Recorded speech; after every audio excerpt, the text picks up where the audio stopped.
Hey everyone, welcome to West Coast Muscle Saws. Today I'd like to talk about vacuum air leaks on chainsaws. I like to use this Husqvarna 50 as an example. I'll demonstrate on what an air leak sounds like first, then I'll show you how you would diagnose it. We're going to fire it up, I'm going to loosen the head bolts up, and you'll hear a definite change in the RPMs of the idle. And that's what you're listening for. That's one of your clues when you're trying to diagnose an air leak. Let's start it up. That's about the normal idle, pretty common. But watch what happens when I loosen those head bolts.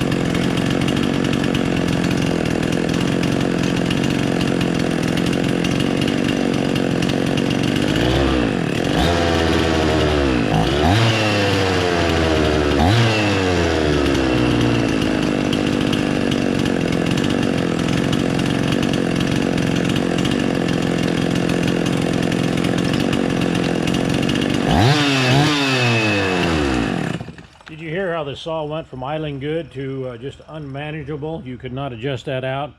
You don't want to waste a whole lot of time adjusting the carburetor.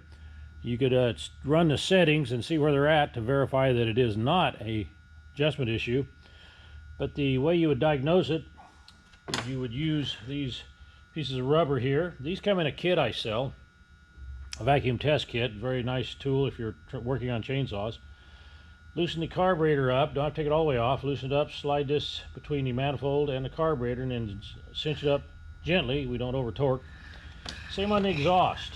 You would loosen the bolts up, loosen things up, slide the other one in there, do a pressure vacuum test with your gauge, use some magic soap, squirt around different areas and you'll see some bubbles under the pressure.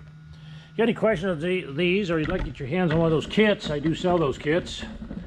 Just give the chainsaw guy a call, 541-863-57, ask for the chainsaw guy, or sawking@hotmail.com.